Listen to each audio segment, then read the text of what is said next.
Je vous salue tous dans le nom précieux de notre Seigneur en ce premier jour de l'année 2006. Nous regardons dans la foi, dans le futur, et nous ne savons pas ce qui nous attend, mais nous connaissons celui à qui appartient le passé, le présent et le futur. Nous regardons à celui qui, à l'avance, a déjà planifié tout et selon la volonté duquel tout réellement doit se dérouler, oui, se déroule. Nous remercions Dieu pour les possibilités que nous avons de porter sa précieuse parole et nous remercions Dieu pour tous ceux qui la reçoivent et l'acceptent et qui ont reconnu que c'est Dieu qui lui-même, par sa parole, avec nous, parle.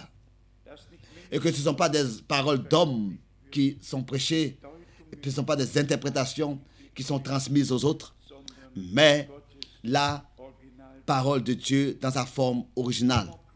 Nous avons aussi des salutations d'amis du monde entier.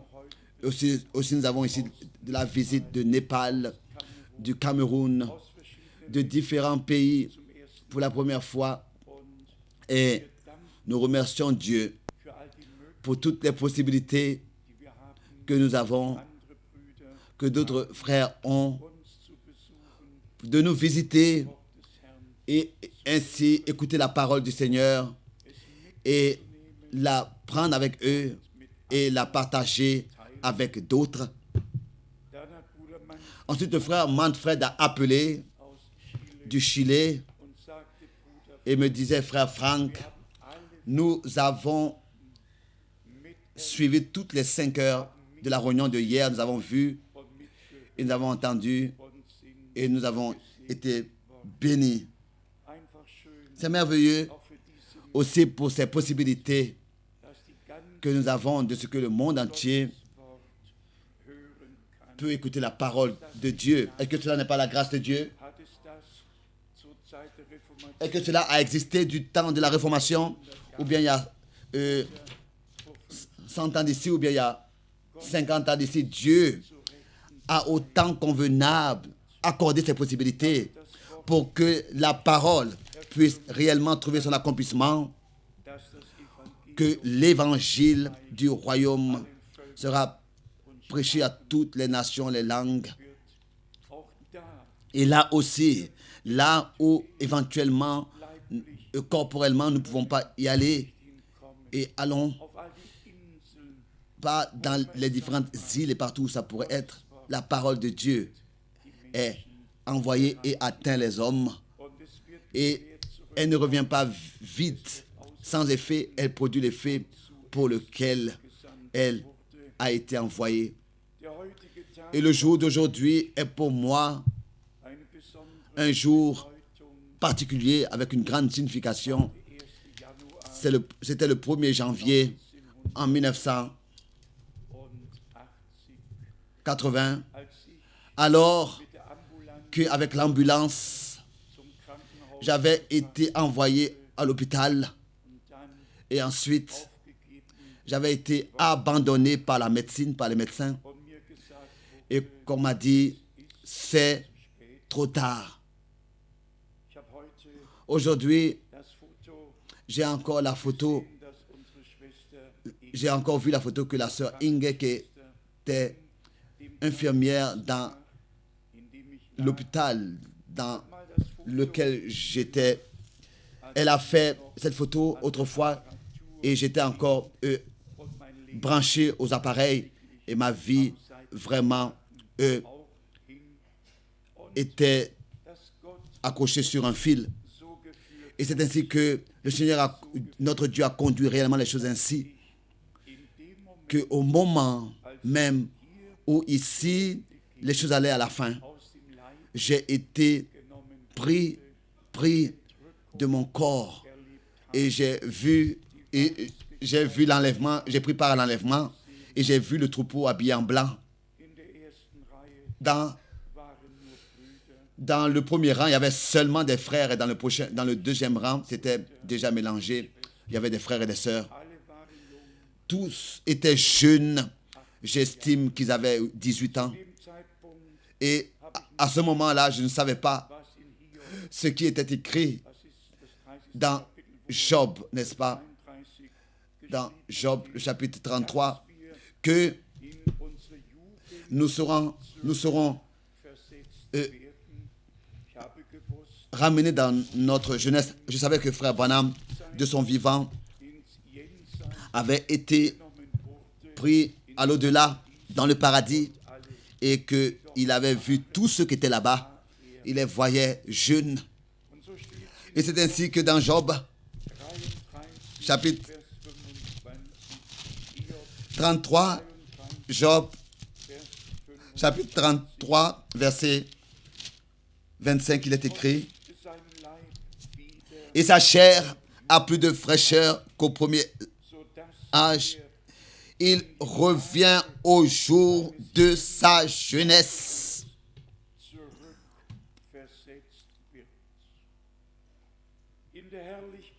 Dans la gloire, il n'y aura plus de traces de problèmes et de mort. Il n'y aura plus de traces de péché et de ce qui était sur terre. Tout sera nouveau et nous allons plus pouvoir nous rappeler de ce qui était. Un bonheur parfait pour toujours et éternellement. Alors que ensuite, en montant, nous allions toujours plus haut, et ensuite nous avons vu la ligne de séparation comme on la voit quand le soleil se lève au-dessus des nuages. Et c'est vrai, j'ai vu la sainte ville descendre. J'ai vu comment est-ce que le reflet de la lumière directement en haut, au centre de ce point, et s'éparpillait. Et par ce qu'on appelle ville, ce qu'on pouvait voir comme ville et Nouvelle-Jérusalem, moi, je pouvais regarder dans la lumière et exactement voir les mesures et la forme de la Nouvelle-Jérusalem. Je ne vais pas entrer dans les détails de ces choses, mais Dieu a vraiment accordé sa grâce au moment où ici les choses allaient à la fin de ma vie et que je voulais seulement dire: Seigneur, dans quelle position, dans quel état je suis devant toi? J'étais trop faible, je ne pouvais même pas prononcer cette phrase, mais je l'ai pensé. Et à l'instant prochain, j'ai été pris de ce corps. S'il vous plaît, comprenez-moi, alors que après l'expérience, j'étais revenu dans mon corps et que j'ai ouvert mes yeux et que je regardais dans la pièce, dans la chambre, j'ai amèrement pleuré. J'étais tellement déçu. J'ai vraiment pensé que l'enlèvement avait eu lieu et que maintenant, nous sommes auprès du Seigneur pour toujours. Et ensuite, ouvrir de nouveau les yeux dans ce corps. Les larmes ont coulé de mes yeux des deux côtés et il me brûlait la peau. Je ne sais pas si vous savez ce que veut dire des larmes chaudes.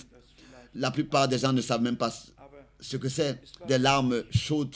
C'était vraiment une telle déception de pouvoir encore de nouveau être dans ce corps. Et ensuite, j'ai dit qu'il puisse me faire sortir de cette chambre où il y avait à droite et à gauche de moi des rideaux. Dieu a ainsi déterminé les choses ainsi. Mon temps n'était pas encore là. Et quand encore je pense à ce que, à ce moment-là, le Seigneur, dans beaucoup de pays, a ouvert des portes et de manière particulière, le frère Méned, il a utilisé. Je ne peux pas ici entrer dans tous les détails, mais Dieu l'a utilisé dans les différents pays. Quand je pense à Istanbul, quand je pense aux pays islamiques et aux réunions que nous pouvions avoir partout jusqu'à pas seulement Moscou, l'université de Moscou ou bien l'université de Varsovie. Comment est-ce que Dieu partout a ouvert des portes pour que la parole soit portée et soit prêchée dans tous ces endroits. Dieu a son chemin avec son Église et il continuera à aller ce chemin avec nous jusqu'à la fin. Nous voulons être trouvés fidèles et croire, comme le dit les Saintes Écritures, et ne pas regarder à droite ou bien à gauche, ne pas faire de compromis. Vous vous rappelez à Genèse chapitre 6, alors que les fils de Dieu s'étaient mélangés avec les filles des hommes, Dieu a dit, la fin de toute chair est arrivée devant moi. Et nous vivons maintenant spirituellement, vu spirituellement, réellement, dans le même état. Tous font des compromis. On ne voit plus la différence des choses. Et on ne fait plus la différence des choses. Et quand nous regardons dans le monde religieux, particulièrement dans le christianisme, alors tous disent, nous avons tous la même confession de foi nicéenne. Et c'est pour cette raison que nous sommes ensemble. Nous allons ensemble. Et comme déjà hier soir, j'ai eu à le dire, et il y a l'Église du Seigneur. Elle n'a rien à voir avec tous ces différents conciles de Nicée ou bien de Chalcédoine. J'ai apporté aujourd'hui par esprit le catéchisme. Celui qui veut regarder à l'intérieur peut le faire après. Comme d'un côté, il y a la première formule et de l'autre côté, la suivante qui a été donnée comme complément de la première confession de Nicée. Dans la Bible, rien n'a besoin d'être complété, d'être amélioré. La Bible est parfaite. C'est la parole de Dieu, c'est le témoignage de Dieu complet, fermé. Et le frère Dieter Johann m'avait donné son témoignage avec le titre « Mon serviteur, rassemble-moi mon peuple, tous ceux qui ont fait alliance avec moi au sacrifice. Rassemble-moi mon peuple, mon Église, le troupeau racheté par le sang, pour qu'ils puissent écouter mes paroles. » Ça, ce sont les paroles de Dieu. Ce n'est pas un homme qui parle, mais c'est le Seigneur. Vous, donc au jour de l'éternité, vous allez seulement en général comprendre tout ce qui nous est arrivé. Et que Dieu, vraiment dans un temps où tout est dans un total désordre, à la fin des temps, où la séduction partout existe, vraiment partout. Et que Dieu, justement, nous a accordé un endroit de repos et de paix pour que nous puissions observer sa parole et la recevoir en tant que semence incorruptible, divine, et que nous puissions réellement, consciemment, nous préparer pour son retour. Nous rendons ces témoignages toujours de nouveau, et cela est vrai. Le Seigneur a accompli ses promesses. C'est un âge prophétique dans lequel nous vivons, et la parole prophétique, lui dans les ténèbres, comme une lumière qui brille, et elle nous éclaire la fin des temps dans son dernier développement. Et alors que aujourd'hui j'étais en train de voir la pièce de l'euro suisse qui déjà maintenant est proposée à un prix particulier et avec et a été donc imprimé avec donc une permission de Berne. Et ce sont des pièces spéciales qui sont déjà offertes et proposées. Et je vous dis que je pensais, bientôt, il sera plus nécessaire que le peuple décide. À un moment, les choses vont être là et l'Europe sera unie. Et ce que le prophète a dit dans le chapitre 2 de son livre et dans le chapitre 7 concernant la dernière puissance mondiale, et vous l'avez entendu le 24 décembre, alors que le pape allemand et romain a dit il s'agit d'un nouveau ordre mondial. Mais nous, en tant qu'Église, il s'agit du vieil ordre, du vieux ordre de Dieu, divin, qui est pour nous clair dans les Écritures. Ouais, l'ordre mondial, on ne veut pas le dire, mais l'adversaire est toujours encore le prince de ce monde. Et il a toujours encore la régie. Mais le temps arrive où s'accomplira. Maintenant, la puissance, le pouvoir, le règne est rendu à notre Dieu et le règne à son oint.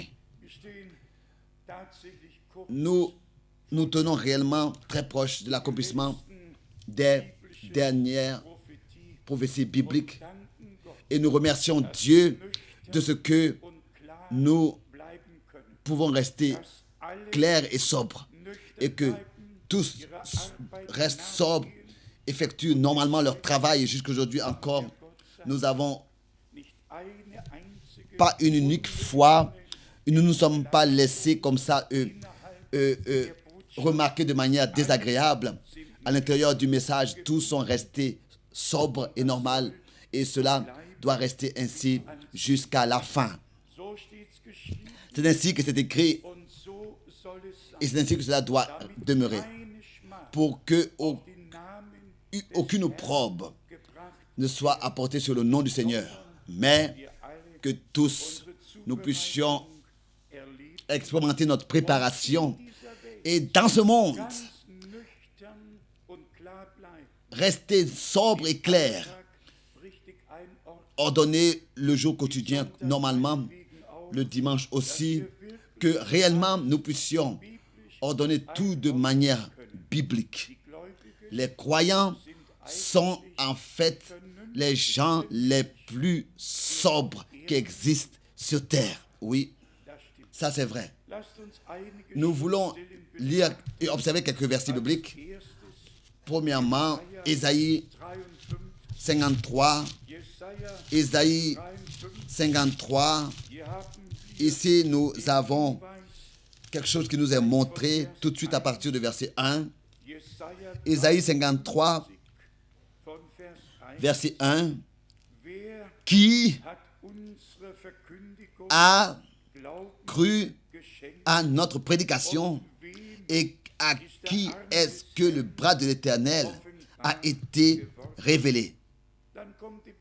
Et ensuite la description de notre Seigneur en tant que rejeton, en tant que plante qui sort d'une terre desséchée qui n'avait ni beauté ni éclat pour attirer nos regards. Le verset 3. Méprisé et abandonné des hommes, hommes de douleur et habitués à la souffrance, etc. Et ensuite le verset 6. Nous étions tous errants comme des brebis. Chacun suivait sa propre voie. Et l'Éternel a fait retomber sur lui l'iniquité de nous tous. Tous, nous suivions notre propre voie. Et c'est seulement après que la voie de l'Éternel nous a été révélée. Dans Ésaïe 57, s'il vous plaît, et n'oubliez pas, la voie de l'Éternel ne nous est pas placée déjà dans notre berceau par une naissance naturelle. La voie, le chemin de l'Éternel ne nous est pas non plus révélé par une pratique, inauguré par une pratique religieuse, mais seulement par la révélation de Jésus-Christ. Le chemin de l'Éternel nous est montré. Ésaïe 57, à partir du verset 14 et 15.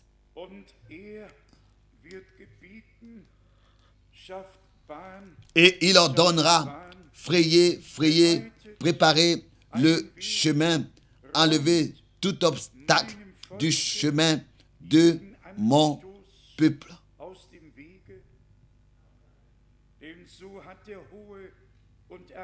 Car ainsi parle le Très-Haut, dont la demeure est éternelle et dont le nom est saint. J'habite dans les lieux élevés et dans la sainteté.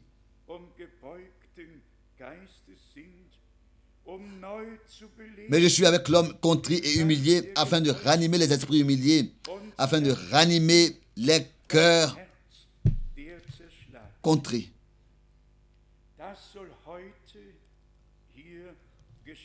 Que cela ait lieu ici aujourd'hui. Que le Seigneur puisse nous faire du bien à tous, selon sa grande grâce et sa grande miséricorde. Et que nous puissions ressentir, directement ressentir. En fait, je ne vois pas la sœur en ce moment. La sœur Daniela a appelé ce matin. Depuis 19 ans, elle avait des douleurs de cœur. Et c'était toujours des battements de cœur, 40 battements de cœur. Elle avait 40 battements de cœur par minute en trop. Et elle a ressenti, après la prière, elle a ressenti que sa guérison a eu lieu. Directement dans son corps, elle a ressenti et elle a été guérie. Le Seigneur est réellement fidèle. Il confirme sa parole. Si nous croyons, c'est ainsi que nous expérimenterons et verrons la gloire de Dieu. Donc, le Seigneur est contre les orgueilleux, résiste aux orgueilleux et résiste à tous ceux qui savent déjà tout. Avec lui, il peut même pas, avec eux, il ne peut même pas parler. Dieu peut seulement parler avec nous si nous sommes prêts à écouter comme des disciples, à s'asseoir à ses pieds et à écouter ce qu'il a à nous dire. Et cela nous diffère de nouveau de tous les séminaires de prédicateurs et de toutes les écoles bibliques où il est enseigné. Et nous pensons à cette parole. Ils seront tous enseignés de Dieu. Soyons sincères, dans chaque dénomination, il y a des endroits de formation partout. Il est enseigné. Mais qu'est-ce qui est enseigné? Le temps est arrivé où réellement nous laissons enseigner par Dieu lui-même dans les Écritures, dans le plan du salut de notre Dieu. Nous nous laissons introduire pour reconnaître le jour, pour reconnaître le temps dans lequel nous sommes arrivés. Et beaucoup parlent d'Israël, et particulièrement ce qui est lié à Israël. Je l'ai mentionné déjà hier. Dieu voulant, nous allons en mai de cette année entreprendre un voyage en Israël, seulement si Dieu le veut. Mais on peut même parler d'Israël, n'est-ce pas? Ils peuvent même avoir un poisson comme signe sur leur voiture et ne jamais avoir lu que Dieu a interdit le signe d'un poisson. Directement interdit. Oui, dans les Saintes Écritures, interdit. dans Deutéronome. Et alors après ils disent, nous sommes amis d'Israël et nous avons le signe du poisson. En fait, le pape, dans son discours à Noël, a dit que le signe de Dieu sur terre, c'est l'Église. Mais à nos yeux, ou bien alors aux yeux de Dieu, son signe, tel qu'il est écrit, il vous sera donné un signe. La Vierge enfantera et fera naître un enfant, un fils. Ça, c'est le signe de Dieu. Que Dieu, sur cette terre, s'est révélé à nous. Pas une institution est l'endroit de la révélation de Dieu, mais Dieu était en Christ et a réconcilié le monde avec lui-même. Notre devoir est justement, comme il est écrit ici, frayez, préparez le chemin, enlevez tout obstacle du chemin de mon peuple. Pas à tous les autres peuples. Les autres peuples n'écoutent pas la parole de Dieu. Mais il s'agit ici de son peuple, les obstacles de son peuple. Rassemblez-moi, mon peuple, pour que je puisse leur faire écouter mes paroles. Mes paroles. Et ici, il est dit que tous ceux qui ont été envoyés de Dieu étaient des porteurs de la parole de Dieu. Ce n'était pas la parole d'Ésaïe. Ce n'était pas la parole de Jérémie. C'était la parole de Dieu qui demeure éternellement. Vous pouvez le lire dans Ésaïe 40. Ici, l'homme de Dieu directement rend témoignage de ça. Ésaïe 40 commence avec ces paroles. Consolez, consolez mon peuple, dit votre Dieu. Parlez au cœur de Jérusalem. Verset 3. Une voix crie. Préparez au désert le chemin de l'Éternel. Et directement verset 6 et 7. Une voix dit. Crie. Ou bien appelle et il répond. Que appellerai-je? Ou bien alors que crierai-je? Toute chair est comme l'herbe et tout son éclat comme la fleur des champs. L'herbe sèche, la fleur tombe. Quand le vent de l'Éternel souffle dessus. Certainement le peuple est comme l'herbe sèche, la fleur tombe. Mais la parole de notre Dieu subsiste éternellement. Pierre a, dans sa première épître, dans le premier chapitre, redonné cette parole et termine avec cette parole. 1 Pierre, chapitre 1. Et laissez-moi dire cela ici. Notre prédication, la dernière que nous tenons, doit être telle qu'était la première, telle que nos frères au commencement ont tenu la prédication.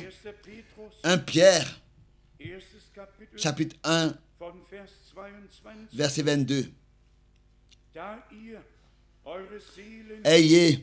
Ayant purifié vos âmes en obéissant à la vérité, pour avoir un amour fraternel sans hypocrisie. Aimez-vous ardemment les uns les autres de tout votre cœur. L'amour, on doit pouvoir le ressentir. Il doit être présent. Il doit pouvoir se manifester, se refléter. Aimez-vous les uns les autres de tout votre cœur. Puisque vous avez, donc, ayant purifié vos âmes en obéissant à la vérité pour avoir un amour fraternel sincère, donc sans hypocrisie, verset 22. Ensuite, cela continue au verset 23.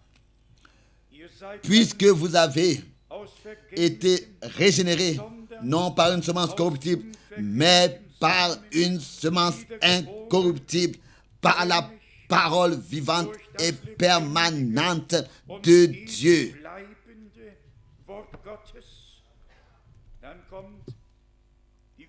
Ensuite, la répétition du verset de Ésaïe 40 suit au verset 24, car toute chair est comme l'herbe et toute sa gloire comme la fleur de l'herbe.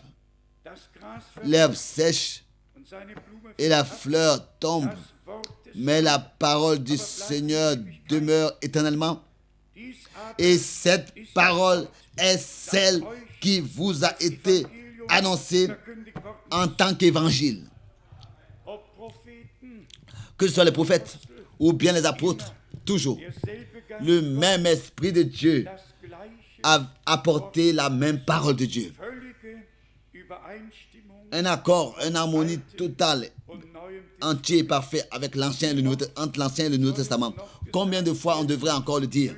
Bien-aimés frères et sœurs, que le Nouveau Testament a commencé avec l'accomplissement des prophéties bibliques de l'Ancien Testament.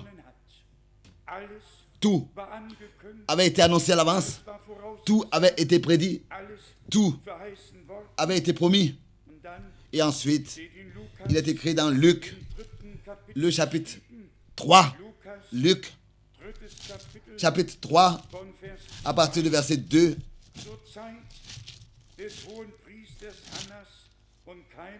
Et du temps des souverains sacrificateurs Anne et Caïphe, la parole de Dieu fut adressée à Jean, fils de Zacharie, dans le désert. Et il alla dans tout le pays des environs du Jourdain, prêchant le baptême de repentance à cause du pardon des péchés. Selon ce qui est écrit dans le livre des paroles d'Ésaïe, le prophète. Ensuite suit la citation de l'Ancien Testament. C'est la voix de celui qui crie dans le désert: préparez le chemin au Seigneur, aplanissez ses sentiers, toute vallée sera comblée, toute montagne et toute colline seront abaissées, ce qui est tordu sera redressé et les chemins raboteux seront aplanis, et toute chair, donc toute humanité, verra le salut de Dieu. C'est merveilleux de lire cela ici. Et la parole de Dieu vint à Jean-Baptiste. Il a aussi attendu jusqu'à ce que le temps arrive. C'est ensuite et qu'il soit mandaté pour effectuer son ministère. S'il vous plaît, ne l'oubliez pas. Dieu a un plan du salut qui déjà depuis le commencement jusqu'à la fin a été déjà écrit entièrement. Et si Paul ou bien alors Luc dans Actes des Apôtres chapitre 20 parle de Paul et dit qu'il pouvait dire: je vous ai exposé, prêché tout le conseil du salut de Dieu. Ou bien alors si Pierre pouvait dire: aussi certain, nous avons la parole prophétique. Ou bien alors, si de Paul, dans le dernier chapitre des Actes des Apôtres, il est écrit, ou bien il a été écrit, que à cause des prophètes et de la loi, il a, donc par les prophètes et la loi, il a essayé de les convaincre que Jésus est le Christ. Actes des Apôtres 28. Donc, il n'y a pas de vraie prédication du Nouveau Testament, dans le Nouveau Testament, qui pourrait être détachée de l'Ancien Testament. Le Nouveau est l'accomplissement de tout ce qui a été promis dans l'Ancien Testament et annoncé jusqu'à ce que des nouveaux cieux et une nouvelle terre apparaissent. Tous, vous savez que dans le 3e et le 4e siècle, on a mis l'Ancien Testament de côté. On a dit que l'Ancien Testament c'est seulement pour les Juifs, et on les a rejetés, on les a désignés comme rejetés de Dieu. Et imaginez-vous, il faut avoir lu la manière avec laquelle les pères des églises ont maudit les Juifs, le peuple d'Israël. Et se sont eux-mêmes établis en tant que l'église ou bien etc. Et ils ont persécuté les Juifs. Nous connaissons les Saintes Écritures. Déjà, par Moïse, Dieu a laissé dire: je vais vous rendre jaloux par un peuple. Dieu a, dans son plan du salut, déjà depuis le commencement, inclus les nations. En commençant avec Israël, il a continué avec tous les peuples, toutes les nations, car Dieu avait dit à Abraham lors de sa première rencontre, dans Genèse 12 et particulièrement Genèse 17 et Genèse 18, en toi seront bénies toutes les nations, tous les peuples de la terre. Dieu a voulu les choses ainsi, que Abraham soit le père de la foi. Et même la justice lui a été imputée sans la circoncision. Et la circoncision lui a été donnée en tant que sceau de l'alliance avec Dieu à cause de la justice qui lui avait été imputée. Cela est à lire dans l'Épître aux Romains, particulièrement au chapitre 4. Il existe un plan du salut, un ordre du salut, un ordre divin. Et maintenant, à la fin des jours, en accord avec Romains, le chapitre 11, il faut, et c'est ainsi que réellement la totalité des nations entrera dans l'Église. Et quand la totalité sera entière, alors les portes se fermeront. L'Église sera enlevée et Dieu se tournera alors au peuple d'Israël entièrement. Dieu a commencé avec Israël et Dieu va achever avec Israël, va terminer avec Israël. Et entre-temps, il y a le temps pour les nations.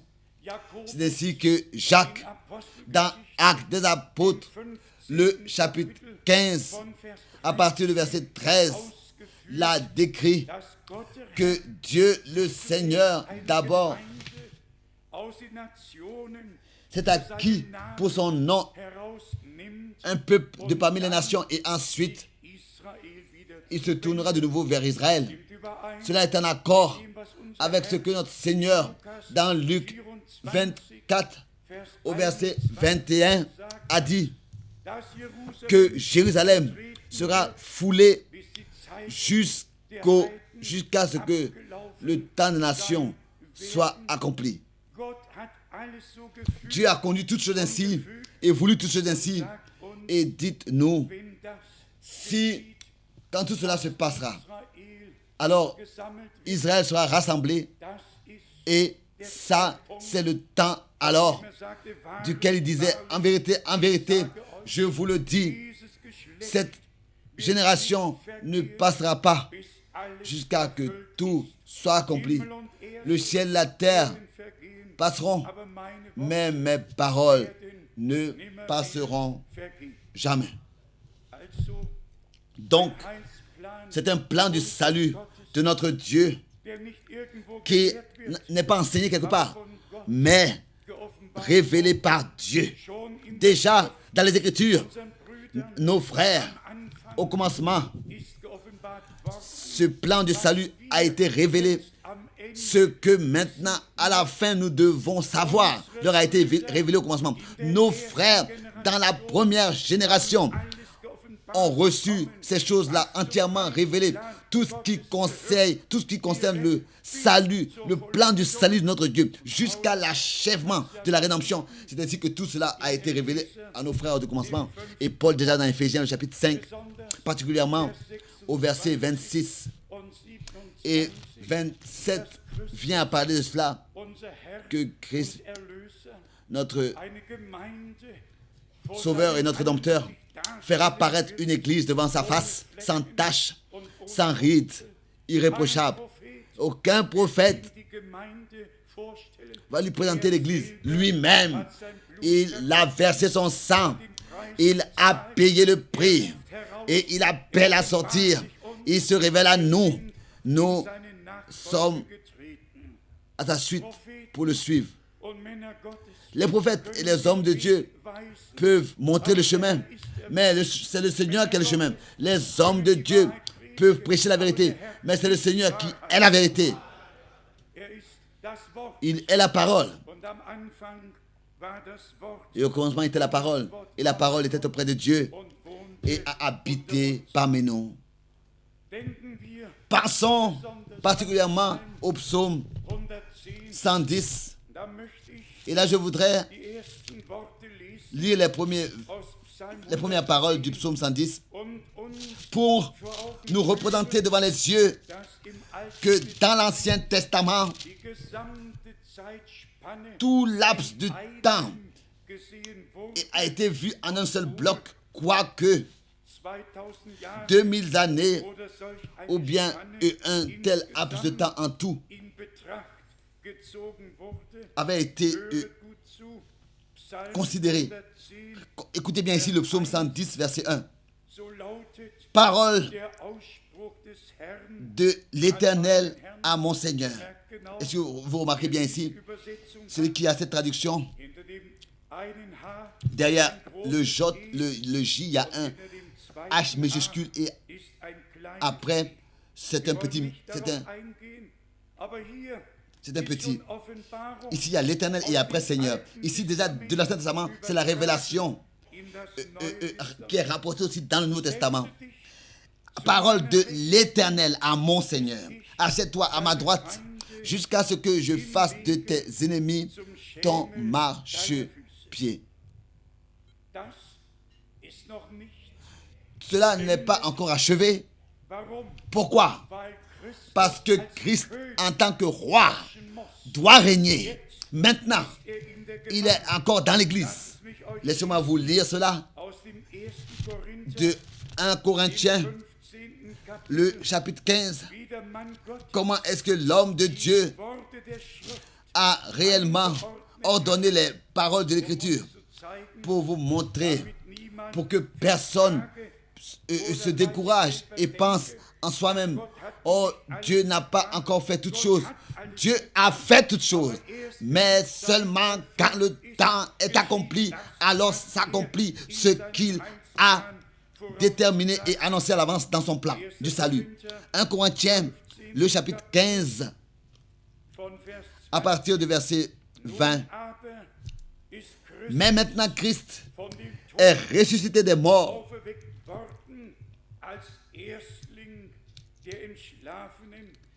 Il est les prémices de ceux qui sont morts, car puisque la mort est venue par un homme, c'est aussi par un homme qu'est venue la résurrection des morts.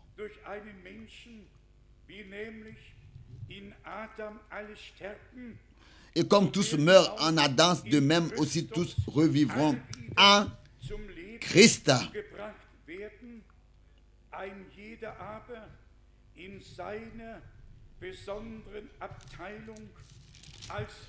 Mais chacun en son rang, Christ comme prémisse, puis ceux qui appartiennent à Christ lors de son avènement. Et c'est à ça que nous attendons, qui lui appartiennent lors de son avènement. Et ça aussi, toujours de nouveau, cela doit être dit de manière claire. Chaque venue de notre Seigneur est une apparition personnelle. Il n'y a aucune venue du Seigneur en tant qu'enseignement ou bien en tant que philosophie. Chaque venue du Seigneur, que ce soit qu'il vient en tant qu'époux pour prendre l'époux auprès de lui, qu'il vienne en tant que fils de l'homme pour s'asseoir sur le trône de sa gloire et rassembler devant lui tous les peuples, ou alors qu'ils viennent selon Apocalypse 1, versets 7 et 8, où tous les hommes le verront, et aussi ceux qui l'ont percé. Chaque venue du Seigneur, ou bien alors quand il viendra pour en tant que roi régner, ce sont différentes venues, les différents contextes dans le conseil du salut de notre Dieu, qui ont différents contextes dans le plan du salut de notre Dieu, mais qui doivent être reconnus. C'est peut-être donc que c'est important. Quand on lit les Saintes Écritures, et on m'a envoyé un traité de Ronao, où il est fait ce reproche-là, qu'il y a des hommes qui existent, qui croient que l'enlèvement aura lieu avant la grande tribulation. Et toute cette argumentation dans tout ce traité n'a aucune base. Mais c'est seulement ça vient, oui, qu'est-ce que je pourrais dire? Ça, c'est basé sur des incompréhensions des Écritures. Ce sont des incompréhensions des Écritures qui sont écrites dans ce traité. D'abord, ils disent que la lune, va se transformer et que ensuite le Seigneur va venir sur les nuées avec grande puissance et gloire. Cela n'a rien à voir avec le retour de Jésus-Christ en tant qu'époux qui revient pour prendre son épouse au repas des noces. Quand il revient nous prendre, alors nous allons le rencontrer dans les airs, dans l'air, tel qu'il est écrit, les morts en Christ vont d'abord ressusciter. Et nous qui sommes restés vivants, nous serons transformés. Et ensemble, nous allons aller à la rencontre du Seigneur dans les nuits. Ça, ce n'est pas le temps où toutes les nations de la terre vont pleurer et regarder à celui qu'ils ont percé. Cela va venir après. Cela viendra quand il va se révéler et descendre. Et tel qu'il est écrit dans le prophète Zacharie, ils vont regarder à moi qu'ils ont percé et se lamenter toutes les nations de la terre. On doit lire exactement ce qui est écrit et prendre la venue d'Apocalypse 1 à la venue du prophète Zacharie. On doit prendre l'Ancien et le Nouveau Testament ensemble et les lier. Et c'est ainsi, comme ça seulement, qu'on a une vue d'ensemble et une réponse dans l'équilibre et aucun argument. Les arguments prouvent qu'il n'y a pas de révélation dans le cœur. On a seulement besoin de prendre ces deux exemples-là que nous avons cités hier. Enoch, en tant que le septième après Adam, a été enlevé avant même que quelque chose vienne sur cette terre, comme déluge ou comme destruction. Même Noé est entré dans l'arche avant que le déluge vienne. Et même Lot est sorti de Sodome et Gomorrhe avant que le feu et la foudre descendent. Et si notre Seigneur dit, c'est ainsi que ce sera, alors c'est ainsi que ce sera de nouveau. Mais, comme déjà dit, on doit réellement prendre l'Ancien et le Nouveau Testament ensemble et en fait constater de quelle manière et dans quel contexte ce qui est dit à sa place. Revenons à 1 Corinthiens 15 à partir du verset 24. Ensuite viendra la fin quand il remettra le royaume à celui qui est Dieu et Père. Après avoir réduit à l'impuissance toute domination, toute autorité et toute puissance. S'il vous plaît, après avoir détruit. S'il vous plaît, notre Seigneur a déjà vaincu tout sur la croix à Golgotha. Mais ensuite viendra la destruction. Réduit à l'impuissance, c'est-à-dire la destruction. En allemand, la destruction. Et ce qui est détruit n'existe plus pour toujours. Donc, la victoire sur toute la domination et les autorités et toute la puissance, à cette victoire suivra la destruction, leur destruction. Et ensuite, ils seront jetés dans les temps de feu. Continuons à lire. car il faut qu'il règne. Après avoir détruit, on relit le verset 24b, après avoir détruit toute domination, toute autorité, toute puissance, car il faut qu'il règne jusqu'à ce qu'il ait mis sous ses ennemis, tous ses ennemis sous ses pieds. Le dernier ennemi qui sera détruit, c'est la mort. Dieu, en effet, a tout mis sous ses pieds. Et ensuite nous lisons, mais lorsqu'il dit que tout lui a été soumis, il est évident que celui qui lui a soumis toutes choses est accepté. Et lorsque toutes choses lui auront été soumises, alors le Fils lui-même sera soumis à celui qui lui a soumis toutes choses, afin que Dieu soit tout en tous. Avez-vous bien lu et constaté? Avez-vous bien entendu?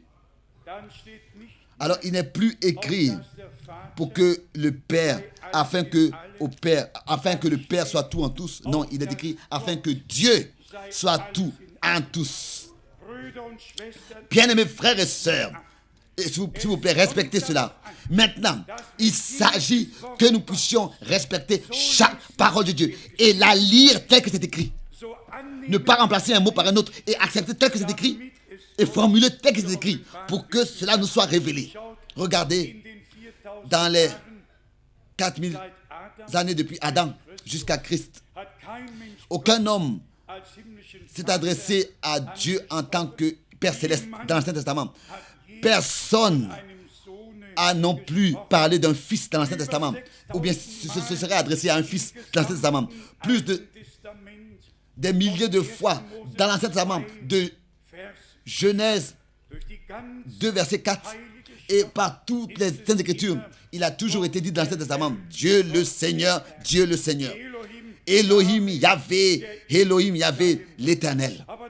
Mais ensuite, Dieu a voulu faire un pont avec nous, entre lui et nous. Il a voulu nous agréer, nous accepter, nous recevoir, nous pardonner. Il a voulu nous restituer la position de fils et de fille et l'adoption. Et s'il vous plaît, écoutez bien.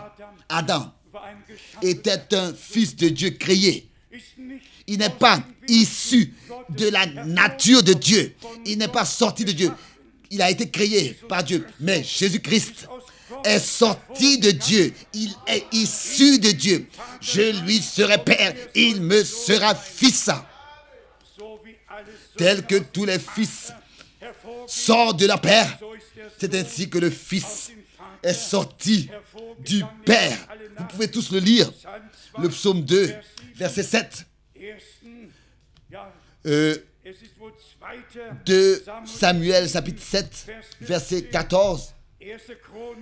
1 Chronique 17, verset 13, psaume 89, verset 27. Je lui serai père, il me sera fils, je le ferai premier-né.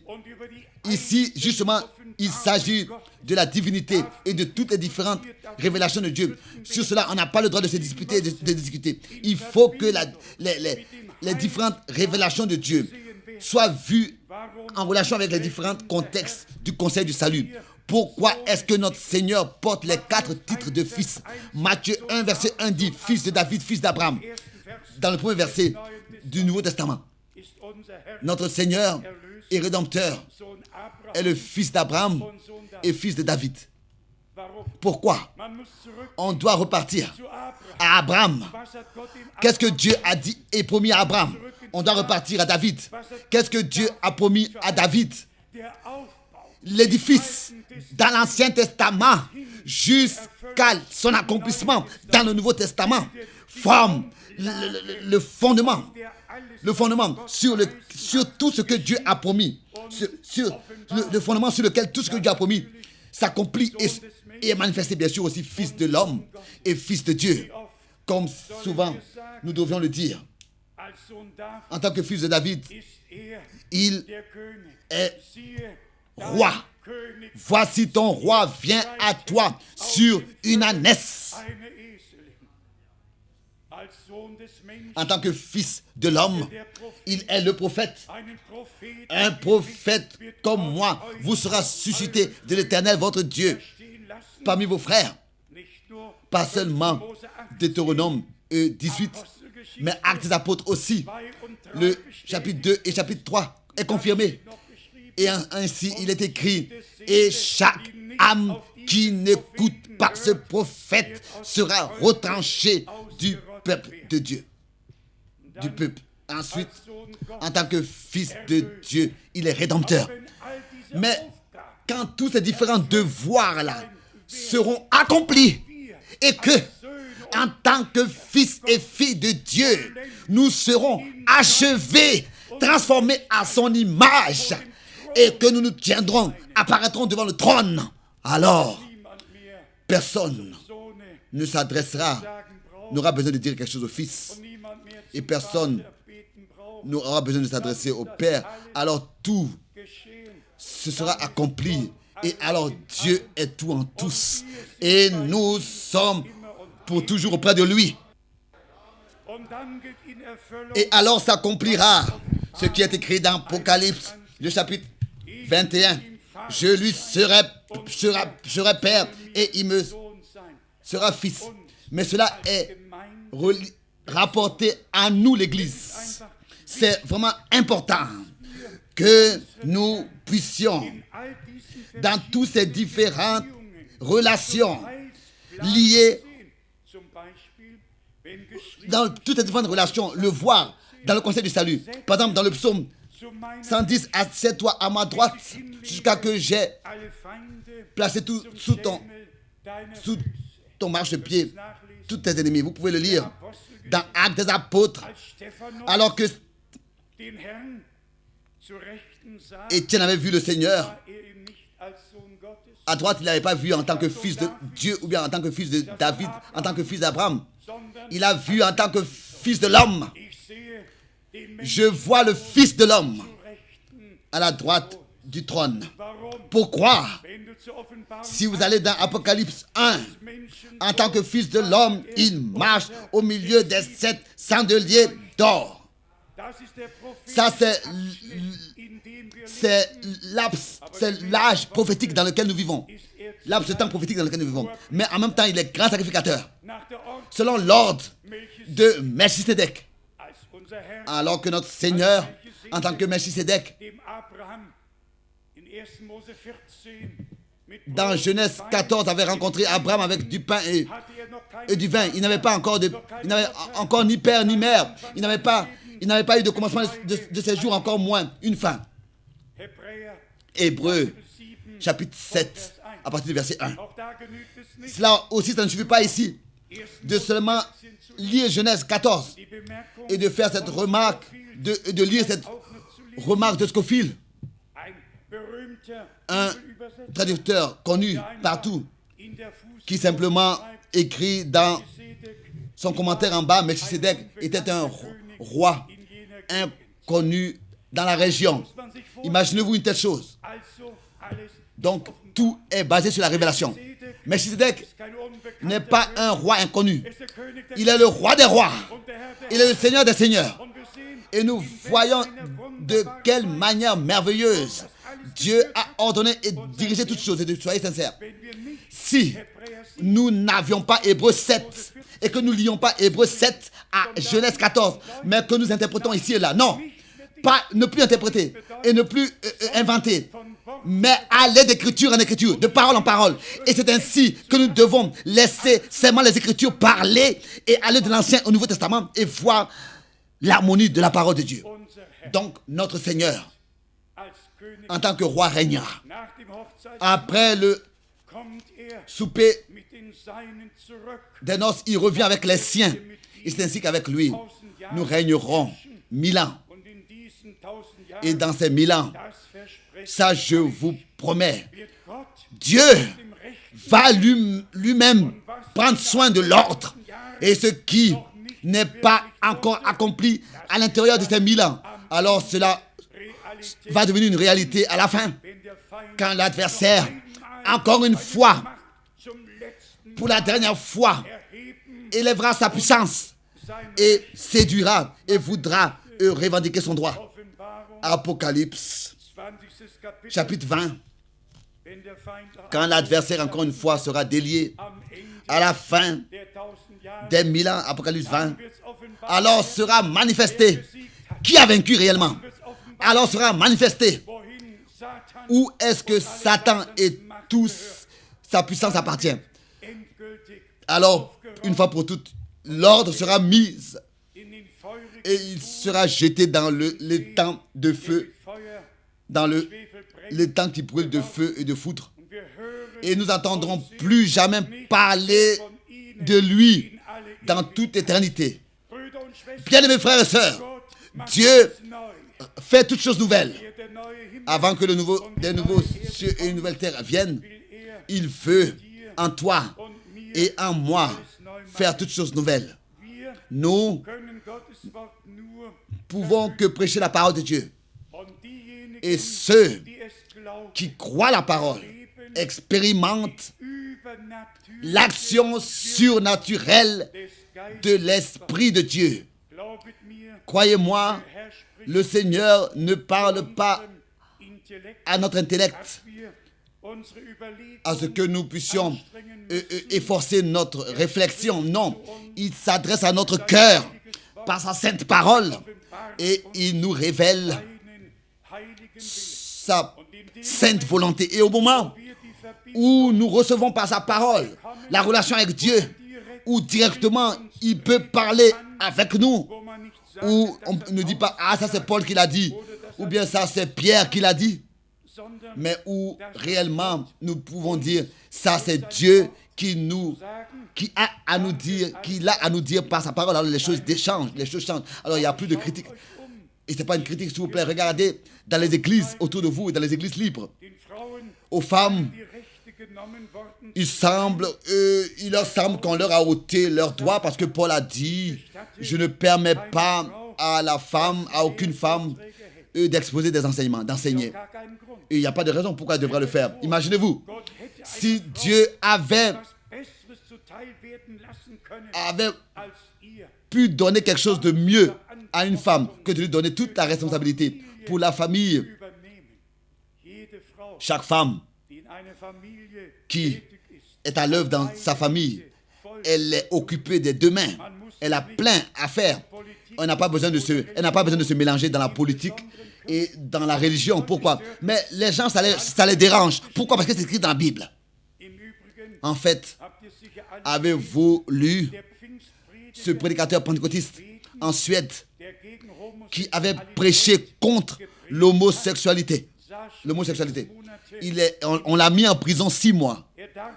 Il n'avait plus le droit de le faire. Même si cela a été écrit dans la Bible, c'est de blesser, etc. Et il est assis en prison parce qu'il a osé lire et citer Romains 1 et prêcher là-dessus. Bien, mes frères et sœurs, nous pouvons remercier Dieu de ce que jusqu'à maintenant, nous pouvons encore librement prêcher la parole de Dieu. Mais les choses ne vont pas rester comme ça jusqu'à la fin. Nous aussi, nous allons devoir voir que la pression viendra. Nous ne voulons pas l'accélérer, mais cela est déjà aujourd'hui certain. Nous n'allons pas renier notre Seigneur. Nous allons le confesser, nous confesser à lui ouvertement parce qu'il s'est confessé à nous ouvertement. Il a fait par sa grâce et il nous a accordé sa vie éternelle. Il nous a accordé la relation avec lui par sa grâce, d'une manière que nous avons pu passer de la mort à la vie. Et soyez sincères. Qui attend aujourd'hui l'enlèvement?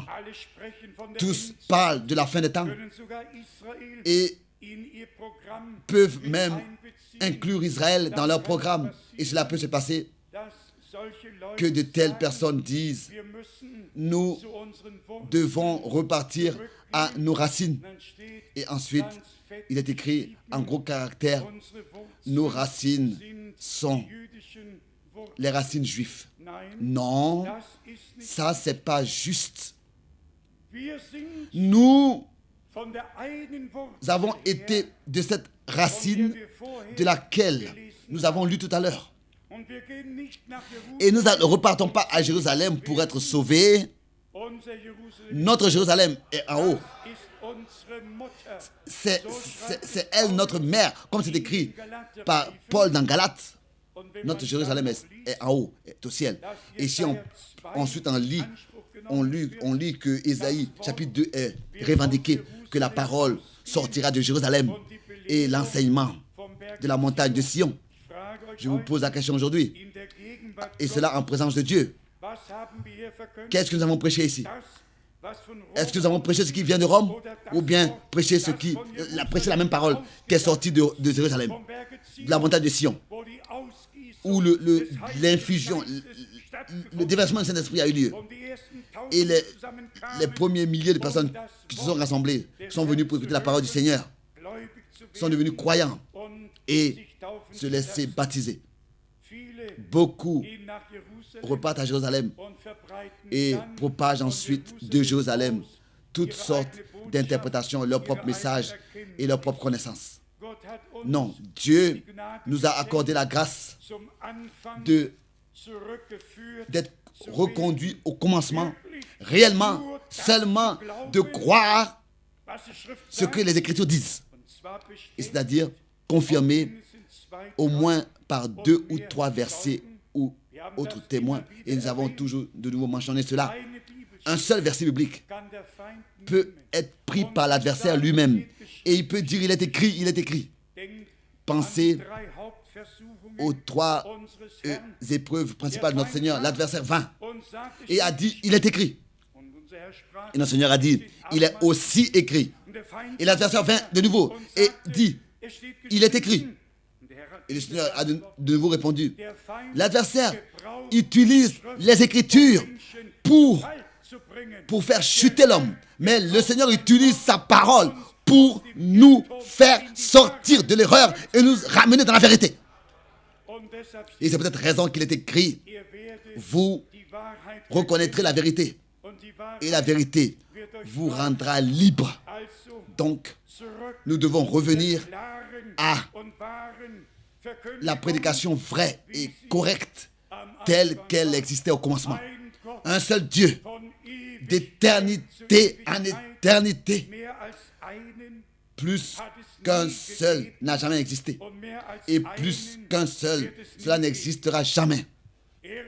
Il est Dieu et personne d'autre. Et ce seul Dieu est sauveur, est roi, est celui qui guérit, est rédempteur, est juge. Il se révèle dans sa multiple de manières. Nous le voyons déjà dans l'Ancien Testament en tant qu'ange de l'Alliance dans le feu et la colonne de feu. Nous le voyons.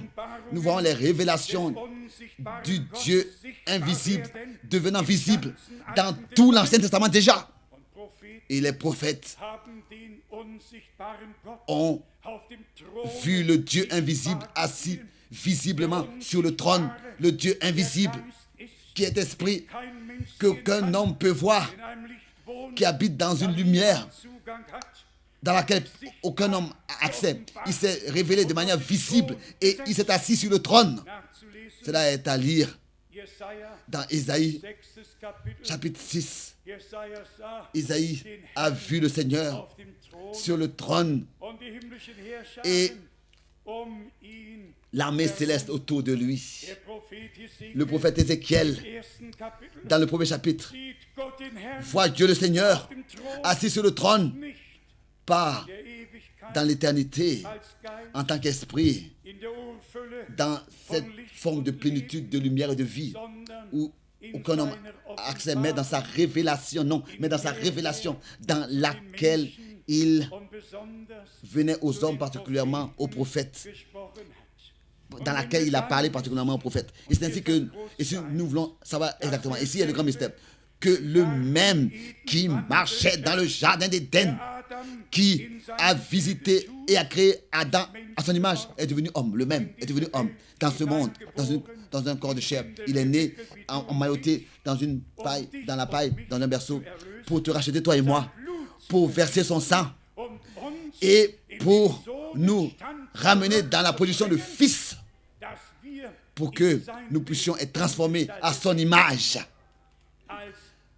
en tant que fils et filles de Dieu, achevés, parfaits, ne plus jamais pouvoir penser à ce que nous avions été séparés de Dieu et que nous étions perdus. Alors, toute la chute de l'homme est réparée. Le dégât est réparé. Et voilà, c'est ainsi que nous serons auprès du Seigneur pour toujours. Résumons de quoi il s'agit maintenant. Il s'agit de ce que la véritable Église du Dieu vivant revient à la véritable parole, à cette foi-là qui a été transmise une fois pour toutes aux saints. Elle revient à la parole originale, sans interprétation. La parole originale, un seul Seigneur, une seule foi, un seul baptême. Et ça aussi, nous l'avons souvent dit. Pierre était présent alors que notre Seigneur avait lu le texte de Matthieu 28. Il m'a été donné tout pouvoir sur la terre comme au ciel. C'est pour cette raison. Allez dans le monde entier. C'est pour cette raison. Et enseignez tous les peuples à observer tout ce que je vous ai prescrit. Et baptisez-les dans le nom, ou bien au nom du Père, du Fils et du Saint-Esprit. Pierre était présent alors que notre Seigneur, dans Luc 24, s'est révélé aux 11 et leur a donné l'ordre missionnaire. Et ensuite, il disait, prêchez l'évangile à tous les peuples. Et celui qui croit et qui se laisse baptiser sera sauvé. Pierre était présent alors que notre Seigneur, après qu'il avait parlé avec les 2 disciples d'Emmaüs, était aussi avec les 11 et leur a dit, en son nom, le pardon des péchés sera prêché à tous les peuples. Luc et Pierre étaient présents dans Marc 16 aussi et dans Luc 24. Il était présent dans Jean 20 alors que le ressuscité, verset 21, a dit, tel que le Père m'a envoyé, c'est ainsi que je vous envoie. Recevez le Saint-Esprit. Celui à qui vous pardonnez les péchés, ils seront pardonnés. À qui vous les conservez, ils seront conservés. Si on prend un seul verset biblique, on le sort de son contexte, on peut détruire avec ça et égarer les hommes. Nulle part il y a tant de tromperie qui est faite comme dans les religions. Et la plus grande tromperie réussit quand on prend des versets des Écritures que l'adversaire interprète et tord le sens. Et c'est ainsi que l'adversaire peut le mieux égarer l'homme. Écoutez encore une fois cela.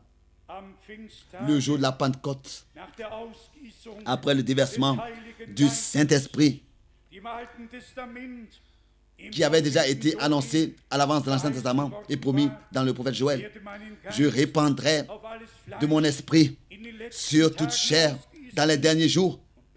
Et Pierre ouvre sa bouche et parle. Ici s'accomplit ce que Dieu, par le prophète Joël, a prophétisé. L'Église rachetée a été fondée. La première prédication devait être tenue. Pierre, plein du Saint-Esprit, rempli du Saint-Esprit, parle et dit, répentez-vous et que chacun se laisse baptiser au nom du Seigneur Jésus-Christ pour le pardon de vos péchés. C'est ainsi que les apôtres ont pardonné, ont prêché le pardon des péchés. Et c'est ainsi que les hommes ont expérimenter le pardon de leurs péchés. La foi vient de ce qu'on entend. Et ce qu'on entend vient de la prédication. Pas d'une action, d'une pratique religieuse, mais la foi vient de la prédication. Car c'est par la prédication que l'homme est apporté en relation avec Dieu. Par la prédication. D'abord, l'Esprit de Dieu le convainc du péché et ensuite, le regard est fixé sur l'agneau et C'est ainsi que on voit l'agneau de Dieu qui a pris nos péchés et nos fautes et qui les a ôtés. Nous regrettons, la repentance vient sur nous, le regret vient sur nous, les larmes coulent et nous disons, bien-aimé Seigneur, ma vie sans toi a été vécue dans l'incrédulité, dans la désobéissance, dans la transgression, dans le péché, dans tout. Et nous venons au Seigneur et nous recevons le pardon par le sang de l'agneau et ensuite la confirmation du pardon, que nous soumettons notre volonté dans la volonté de Dieu et exécutons toute justice de Dieu et nous nous laissons baptiser au nom du Seigneur Jésus-Christ. Ça, c'est le nom de l'Église du Nouveau Testament. C'est le nom de l'Alliance du Nouveau Testament. De l'Alliance du Nouveau Testament. Le nom du Père, du Fils et du Saint-Esprit. À cela, on pourrait lire beaucoup de versets bibliques, plus de 20, l'un après l'autre. Ça, c'est le nom de l'Alliance du Nouveau Testament. On peut aller jusqu'à Hébreux 1, verset 5 et 6, que notre Rédempteur a hérité du nom. C'est son héritage, que c'était son héritage. Si nous comprenons tout ce qui est contenu dans ce nom élevé, ce nom de l'alliance puissante, que complètement à la fin, tous les adversaires seront placés sous son marchepied et que toute langue confessera que Jésus est le Seigneur, à l'honneur de Dieu le Père. Bien, mes frères et sœurs, résumons. Dieu, par le ministère de Frère Branham, comme il y a 2000 années, dans le monde entier, cela n'était pas connu. L'enseignement des apôtres, le plein évangile, pas seulement que ça a été prêché, mais il a expérimenté lui-même. Et cela diffère beaucoup de son ministère.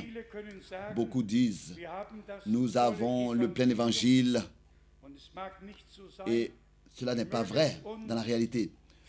Que cela nous soit accordé, que nous puissions avoir dans la réalité le plein évangile, dans sa pleine mesure, et que réellement tout cela soit manifesté.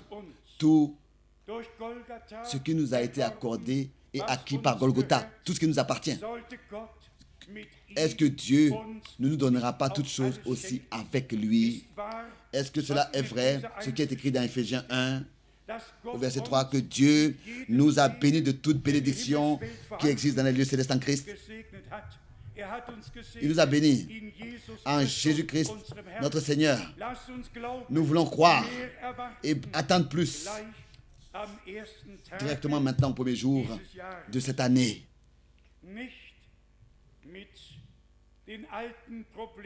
Ne rien prendre des vieux problèmes et les amener dans la nouvelle année, mais de tout notre cœur, demander à Dieu de lui faire confiance. Il rendra toutes choses merveilleuses. Il ne va jamais permettre que nous soyons éprouvés au-dessus de ce que nous pouvons supporter. Et nos vies passent par des épreuves ici, mais Seigneur, cela mène à toi. Les incroyants ont facile sur terre, mais les croyants sont la cible de l'adversaire. Mais que Dieu soit loué, qui nous a déjà accordé la victoire par Jésus-Christ, notre Seigneur. Que Dieu soit loué pour sa parole, pour sa grâce. Que Dieu soit loué pour le sang de l'agneau, comme il est écrit dans Genèse, dans 1 Jean 5, verset 7. Il y en a 3 qui rendent témoignage. L'esprit, l'eau et le sang. Et ces 3 sont unis. Nous nous soumettons sous le sang. Nous nous plaçons sous le sang, sous la parole. Nous nous plaçons sous la conduite du Saint-Esprit. Et nous disons au premier jour de cette année, que ta volonté soit faite sur la terre comme au ciel. Que ta volonté soit faite dans ma vie, dans la vie de l'Église. Que ta volonté soit faite par nous. Et vous allez voir que Dieu, si cela nous est accordé, couronnera cette année de grâce et de miséricorde. J'attends de grandes choses de Dieu, car je sais qu'il a plus encore pour nous et il nous l'accordera par sa grâce. Soyez encouragés et forts. Le Seigneur a lui-même donné les promesses. Il veille sur nous, nous qui les croyons, pour les accomplir. Loué et exalté soit notre Seigneur. Honneur et gloire et adoration lui soient apportés à lui, le Seigneur notre Dieu, d'éternité en éternité. Car le lever du soleil nous a visités. Dieu, par sa parole, directement a parlé avec nous. Et il nous l'a révélé par son esprit. Il n'y a plus besoin d'avoir, personne n'a besoin de donner des cours particuliers. Ce n'est pas un frère qui enseigne l'autre, mais comme il est écrit, ils seront tous enseignés de Dieu. Je finis avec cette remarque. Il y a beaucoup d'années passées, on pouvait remarquer qu'il y avait toujours des petits groupes ici et là qui se sont formés après une réunion. Et toujours, il y avait quelqu'un ici qui voulait, comme ça, transmettre ses connaissances à l'autre. Tout cela n'existe plus. Ça n'existe plus. Tous sont enseignés de Dieu. Tous ont la révélation reçue. Et personne pense en lui-même. Je sais plus que toi. Je sais plus que le frère. Je sais plus que la sœur. Non. Tous, nous savons ce que Dieu, par sa grâce, nous a accordé. Que cela soit réellement ainsi. Que du premier jour déjà, nous puissions prier pour les uns pour les autres, être à la disposition des uns des autres et faire confiance au Seigneur dans la conviction qu'il rendra toutes choses merveilleuses telles que dans la parole d'introduction, nous l'avons entendu. Il peut accomplir au-delà de ce que nous demandons et pensons et attendons. Et ça, il le fera. La fin sera plus glorieuse que le commencement. Et c'est ainsi que nous remercions Dieu de ce que tout est entre ses mains et il rendra toutes choses merveilleuses. Loué et exalté soit son saint nom. Alléluia. Amen. Amen. Nous nous levons et chantons peut-être ce chœur. Tel que je suis, sans rien de moi.